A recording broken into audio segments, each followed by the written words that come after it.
My Life and 1,000 Houses, Failing Forward to Financial Freedom. That's today's episode. Let's dive in.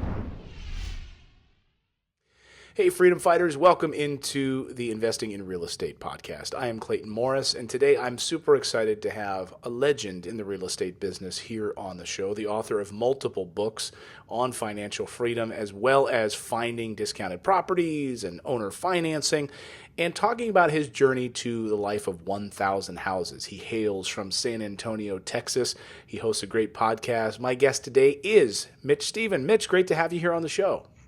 Hey, thank you so much. I don't know about that legend or not, but I'm a legend in my own mind, maybe.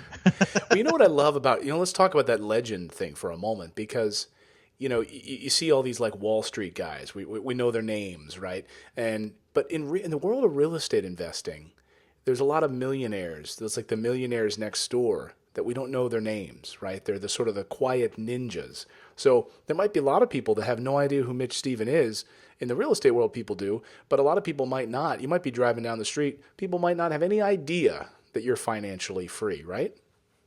No, they wouldn't have any idea, except for all the books I put out. But one of the revelations I had when I heard a certain definition of financial freedom, one of the many revelations that got me going to the path that I'm on, is that I realized that I could rub shoulders with a lot of multimillionaires in those little investment groups and in that community. There was lots of millionaires that you wouldn't notice it when you looked at them, but when you started talking to them and you heard about the size of their portfolios, or you saw, they were obviously multimillionaires. And that was one of the reasons I liked real estate. That was one of the many reasons why I picked real estate as a career, is that I could hang around millionaires pretty easily. We have a lot of new investors who are just starting in their journey. And you and I were talking before the show just about, the people that want to talk themselves out of ever taking action, right? Get away from the internet. Stay off the internet. And you have some great stories about, taking action, wanting to sort of write off your travel and get started. And what did you learn about that? Well, on a lower level, I was teaching some people how to use an MLM or a direct marketing company to get started, to break through their glass ceiling. If real estate wasn't for them, let's face it, real estate has a certain amount of sophistication, and it's not as mapped out as some other businesses that you could buy, like a franchise or a multi-level marketing company. But I had gotten involved in this multi-level marketing company so I could learn to write off my travel, because I traveled a lot. I was spending $25,000, $30,000, $40,000 a year in travel. And when I'm looking at my expense sheet, which is what you get trained to do when you're in business, you start picking out the big numbers, right? Like the big expenses. How can I mitigate that? So I started teaching people how to do that one aspect. And immediately what they would do when I showed them a great idea and they loved it and they were so high and they were so excited and they were going to go out and do stuff, and they'd go show it to someone who quite frankly didn't have a pot to piss in, and I wouldn't emulate as a financial map for anything in the world. And those people would just crush their dreams and pee all over the plan and say all this stuff, and then they're ruined, Right. Well, people love to be talked out of things. So people always joke, they say, because I can't stand internet forums. And when you and I were talking earlier, you said, hallelujah, hallelujah, amen. Because if you want to talk yourself out of doing anything, the internet is a great place to go to find out, you want to get started in real estate investing, and you're going to, you might find out that somebody one time in Texas bought a house and had an eviction, and it's going to keep you from ever taking action because you get scared of some one guy's story, and that it's ridiculous. Yeah, a guy filed bankruptcy on me. It took me 8 months to get my house. Big deal. Cost of doing business. The other 250 people paid. Right. To get over it, man. Move on. If you think there's a business with no problems, you're crazy. There isn't one. So part of the problem in any business, and including being a buy and hold guy or an owner financier like me or whatever, is you have to learn to mitigate the rotten things that can happen in a business. That's one of the problems with the guru circuit. They'll tell you all about how to be a millionaire. First get $1 million, and then drive around in a nice car. Right. But yeah, like the old Steve Martin, how to be a millionaire. First get $1 million, then you get a limousine, you start going to the nicest places in town. So I wrote that book, My Life in a Thousand Houses, Failing Forward to Financial Freedom, as kind of a this is what happens after the Get Rich seminar. This is what really happens out there. They forgot to tell you a couple of things that weren't very pretty, and you got to learn how to mitigate them. And mostly you have to learn how to mitigate your mind, because if you don't be careful, I almost talked myself out of a multi-million dollar career because I went out and bought some properties and was having a hard time. So I want to get into your story here, and I think that's so valuable because, and the reason I spend a lot of these episodes talking about mindset, I don't just talk about real estate here on the show because to me, I don't care. I don't care about four walls and a roof and what color carpet we've got. It's going to serve the purpose of cash flow. It's really the mindset. Who cares about the walls if your head is still tied around the idea of investing in a 401k or being scared about taking action? So you've got to get your mind right. I love that you talk about that. Tell me about go ahead. In my book, I actually said if we could get our financial freedom for collecting jelly beans, then this would be a book about how to collect jelly beans. It didn't matter what the vehicle was. I just happened to use the vehicle of real estate, so that's what I know to talk to you about. And we're going to There's other ways to do it too. And you're kind enough, you're going to give away the first 100 pages of your book, and we're going to give that away for you on our website. So if you just come over to our website and morrisinvest.com/podcast, right there in the show notes page for this episode, we'll have a link so you can download the first 100 pages of Mitch's book. So Mitch, let's talk about your path to financial freedom. Obviously, that's the story in the book, but where did your winding, circuitous path start? It started with a guy named Carlos Bolito, who was a Cuban. There was a lot of different things. A lot of things were happening at the same time. I was reading books by Robert Allen called Nothing Down, and they had the audacity to tell me that I could get involved and make really good money with having none of my own money of my own, which was a revelation to me at the time. I was reading books like Psycho-Cybernetics, which were talking to me about the power of my mind and the importance of my self-talk. And I was starting to take notice of what I was saying to myself, because we talk to ourselves more than we talk to anybody in the world. It's very important for us to gate the message that we give to ourselves, because what we think or say about ourselves is how we're going to be. No doubt about it. So I was those, and then I met some people. Like I said, it was easy to get to hang around millionaires, and I was doing my best to hang around them and talk to them. This guy was a Cuban. He sought asylum in the United States when Castro became powerful, and then he went back to fight for his own country as a freedom fighter. And Kennedy forgot to send the airplanes in that clandestine mission. And he got captured, and he was a POW for 2.5 years in Castro's hotel, where they did atrocious things to him every day. And I asked him, how did he survive that? Not even knowing. And he said the human body is the most adaptable thing in the world. And if you give it just enough water and just enough protein, and if the mind doesn't go, and that was key, if the mind doesn't go, the body will figure every single thing out. And so that began to haunt me, because I was at a crossroads in my life. I was 29 years old. I wasn't making any money. I was living paycheck to paycheck. I was a very hard worker.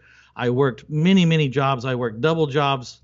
I just wasn't getting it. Something was, and I decided after a couple of weeks of grappling with that what were the chances of me not getting enough water in San Antonio, Texas, in the United States of America? What's the chances that I would not get enough water?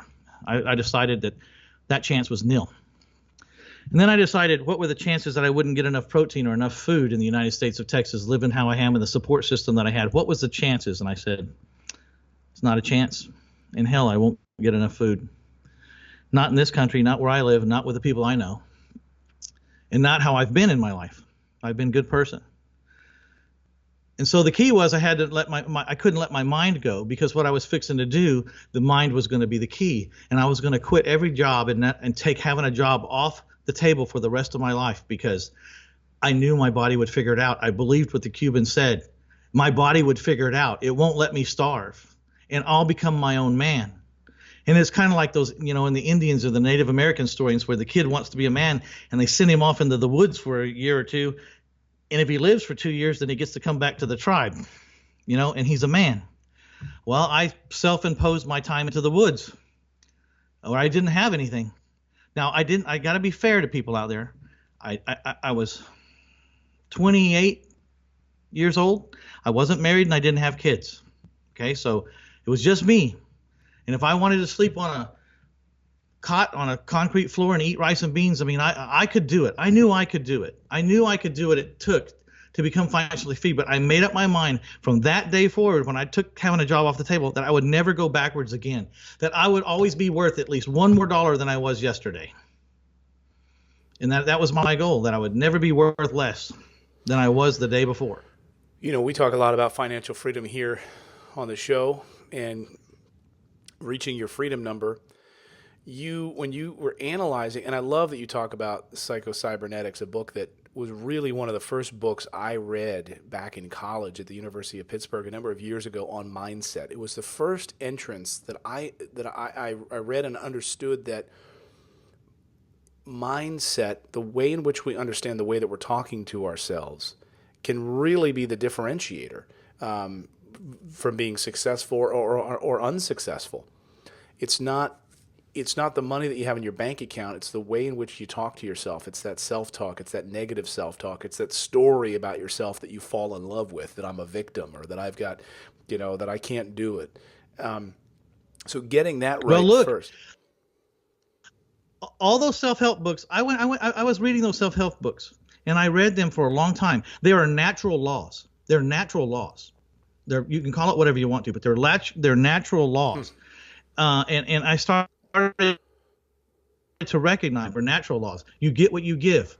The golden rule, there was, you could call it karma, you could call it whatever you want, but there's some very natural laws. I discovered later on in life, and I'm just going to be completely transparent,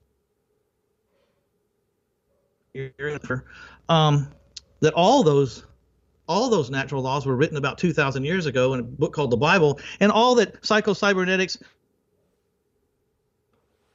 and The Secret and even Zig Ziglar, How to Negotiate, all that stuff was written 2,000 years ago. It's right down the line. That one was how you think is so shall you be. You know what I mean? It was written a long time ago. So I started to recognize the natural laws. Later I put it together that these laws weren't new, that they had been written a long time ago. And if they worked for all these men, they would certainly work for little old Mitch Stephen. And so I took them to heart. So you got these laws. When you change your self-talk, you change everything. And when you started to analyze then your financial situation and said, okay, what would it take for me to be financially free? I think you came to a number in the 4,000 range, right? It was like, what, $4,400.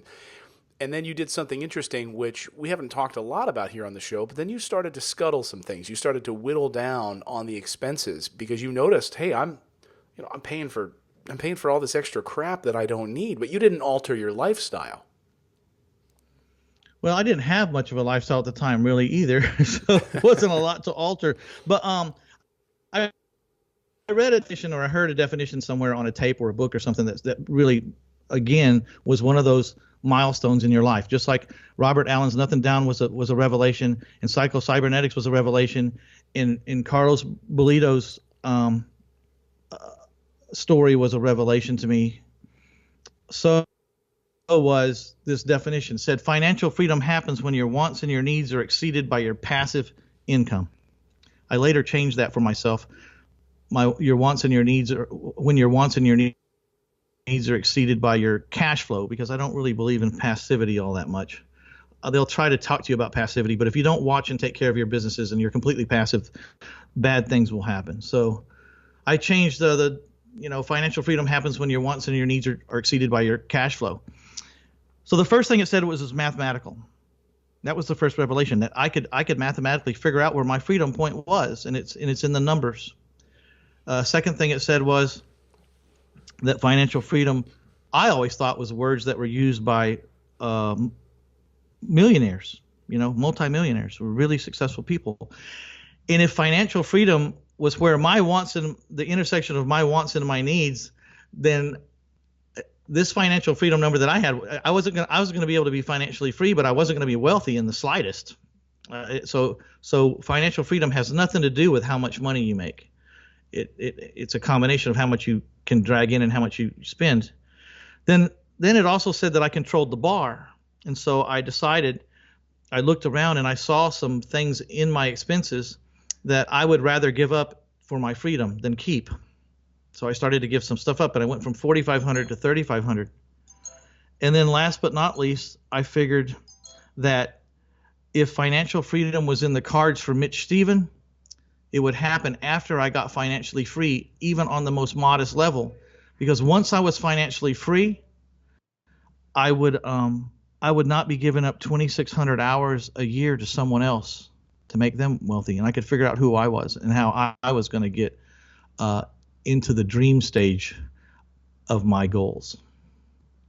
And that's pretty much was the starting point. What was the turning point for you? I mean, what was the moment when you said, okay, I look, I don't have a college degree. I'm buttoned up against this sort of ceiling. I'm not going to be able to get these jobs.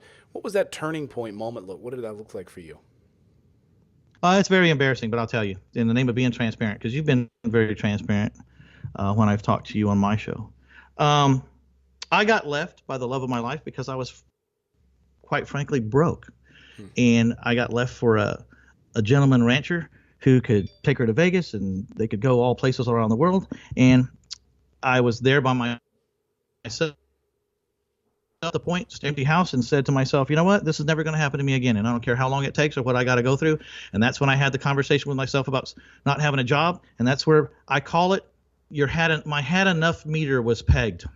It was pegged way over in the red. I had enough of this crap, and I've had enough of me, and I've had enough of the excuses, and I've had enough. And I don't care what gauntlet I got to run, but show me where it is, because I'm going to start down it right now. And there wasn't anyone to show me my own gauntlet, so I had to cause my own gauntlet. And that's when I said, there's no job ever for me. That's done. I'll die before I get another job. Now, what are you going to do, Mitch? That's where it started. So that's amazing, and thank you for being transparent. I mean, as men, I think it's hard for us to be vulnerable and admit when we, don't have all the answers. And so I love. Hey, I would have left me for him too. Yeah, I didn't even blame her. I couldn't blame her. I thought, if I was her, I'd do the exact same thing. I mean, I didn't know where I was going. There was no sign that I was going to figure it out, and everybody's clock's ticking, Did it happen over a few days? Like when that happened, when you said, okay, she's gone, I'm not going to do this anymore. Was it immediate, or did you drink your sorrows away over a few days, few weeks, few months? And what was the next step? I want to know what that next step was for you. I was trying to reinvent myself, and I came to the conclusion, short of being, that I was no longer interested in material things. I was interested in my freedom. I wanted to be financially free. And then I wanted to become wealthy. I made no bones about that. I couldn't even think about wealthy right now. I just had to get free first. So then I went out to start to figure out how to make money. And I think I made $25 my first day for the entire day. When I came back, I said, that's not too good, but I bet you I can beat it tomorrow. And every day it was like, I bet you I can beat it tomorrow. My goal was the next number every day. How am I going to beat this number? This is the best I've done. How do I beat that number today? And the cool thing was, because I was being my own boss, every time I increased the number, I was 100% recipient of all of the increase. And I started to notice that dynamic. And then I learned how to make $50 a day, and then $100 a day, and then $250 a day, and then $30 an hour, and then $50 worth, $800 an hour when I was actively working, which, is another set of problems. So your wife says, honey, can you pick up the dry cleaning on the way home? And I look at her and go, I'm worth $800 an hour. Can you find someone else to pick up the dry cleaning? And you learn not to say that kind of stuff. Yeah, that'll get you real far, right? But what I was practicing at my house was promoting the mindset that had got me to where I was, right? Which was, we have our pay grade, and we don't work below our pay grade. If I'm doing, I look around, and here's an exercise I tell a lot of my students: an exercise, figure out what you're doing every day, and if that can be done for $10 or $12 an hour, then you've got to sub it out. End of story. Write it down on the list, and you stop doing it right now. It's amazing if you'll stop doing it right now, and you know that it needs to be done right now, how soon you'll find someone to get it done. Exactly. Like mowing your lawn. I grew up mowing my lawn. My dad had me mowing it. And we moved to this new place, and it's like, it would take me 2.5 hours to mow it. And I still continue to do it. And a buddy of mine said, "What are you doing?" He said, "You know what your hour is worth? If you were to break down how much income you made last year divided by the numbers of hours in the day, how much are you worth?" And he said, "Yeah, you better call a landscaping company right now."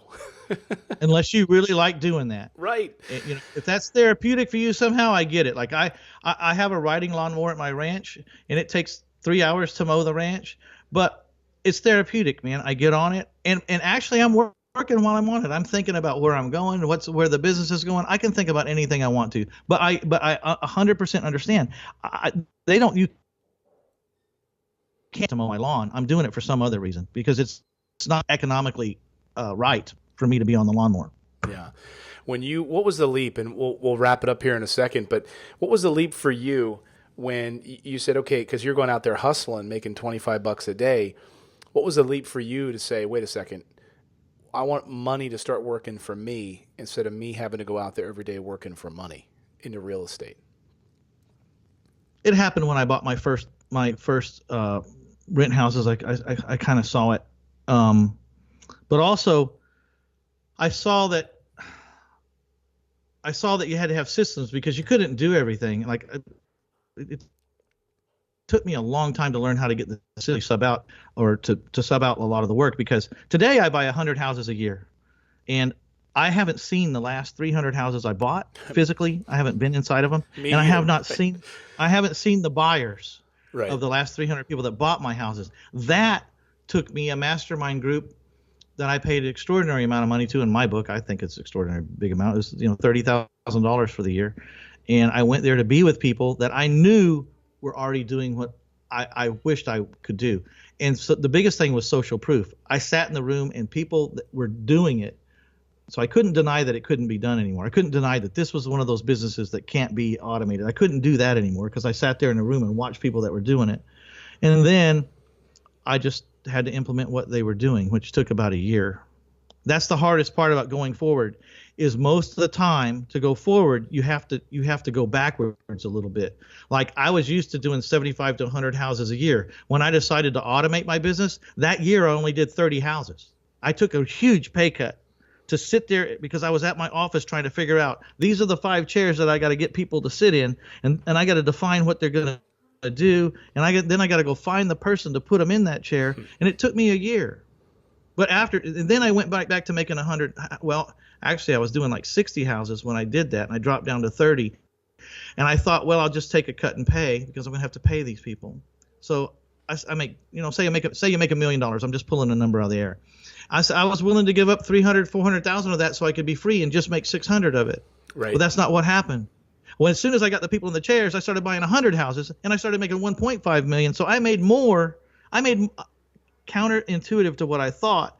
I made more by paying people around me out of my pie than I did by doing it myself. Right. I made extremely more. Like Ron Legrand has a book. I just spent the weekend with him, which was a pleasure, because he's like my idol. And then I got to go sit next to him and run around and have dinner and lunch with him all day long for a weekend. He wrote a book called the less I do, the more I make, and that's that dynamic. You know, you gotta leverage human capital. That's what MLMs do. You get people that sign up 10 people. Now you got 100 people under you. Well, the business can be the same way. I pay almost everybody upon success, so I don't have to fight to make payroll or anything if things aren't going good. Everyone gets paid when I get paid. I just pay them really well. And because of that, there's no limit to how many people I can get if the plan is good. And so then I exceeded my income limits really unexpectedly. It was kind of naive of me not to understand that was going to happen, but I'm a slow learner. But the less I started doing myself, the more money I started making.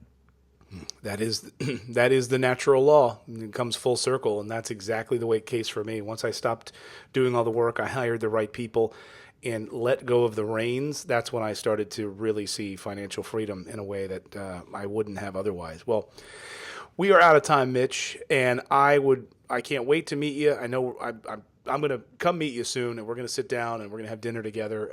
And it's a real honor to get to know you over the past little bit here. And thank you so much for having me on your show. I want people to connect with you. If they go to our website, again, you'll be able to get the first 100 pages of Mitch's book.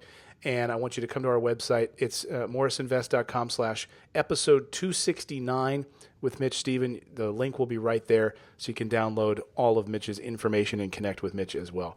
Mitch, thank you so much for being on the show. It's a real inspiration. And yes, you are a legend in the real estate business. Thanks so much, Mitch. I don't think so, man. I appreciate the kudos, though, man. Thank you very much. And by the way, there's a whole bunch of free stuff at that link, so just go. There's tons of free stuff. Awesome. People say I give away the farm. I don't care. I'm like you. If you can go make a fortune from it, go ahead. Awesome. Yeah, take action. There's so much great information there. Go check it out and download all that free stuff.